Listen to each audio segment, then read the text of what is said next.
Ang tunay na puno ng ubas.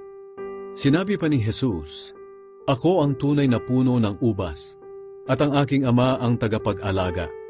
Pinuputol niya ang aking mga sangang hindi namumunga, at nililinis niya ang bawat sangang namumunga para lalo pang mamunga.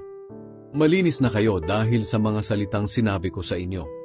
Manatili kayo sa akin at ako'y mananatili sa inyo.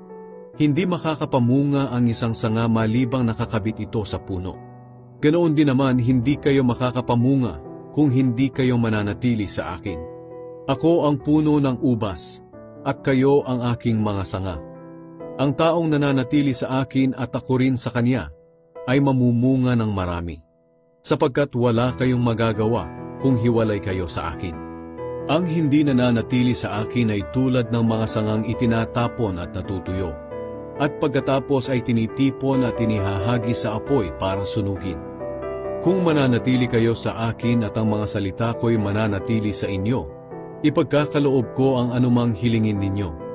Napaparangalan ng aking Ama kung namumunga kayo ng sagana, at sa ganitong paraan ay naipapakita ninyo na mga tagasunod ko kayo. Mahal ko kayo gaya ng pagmamahal sa akin ng Ama. Manatili kayo sa aking pag-ibig. Kung sinusunod ninyo ang mga utos ko, mananatili ang pag-ibig ko sa inyo. Katulad ko, sinusunod ko ang utos ng aking Ama, kaya nananatili ang kanyang pag-ibig sa akin. Sinabi ko sa inyo ang bagay na ito para magalak kayo katulad ko, at malubos din ang inyong kagalakan. Ito ang aking utos sa inyo, magmahalan kayo katulad ng pagmamahal ko sa inyo. Wala ng pag-ibig na hihigit pa sa pag-ibig ng isang taong nag-alay ng kanyang buhay para sa kanyang mga kaibigan. Mga kaibigan ko kayo kung sinusunod nyo ang aking mga utos.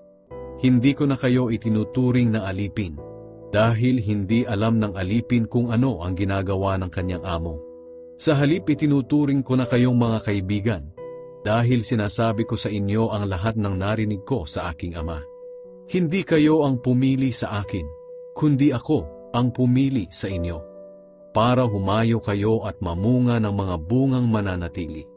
Sa ganoon anuman ang hingin ninyo sa Ama sa pangalan ko, ay ibibigay niya sa inyo. Ito nga ang utos ko sa inyo, magmahalan kayo.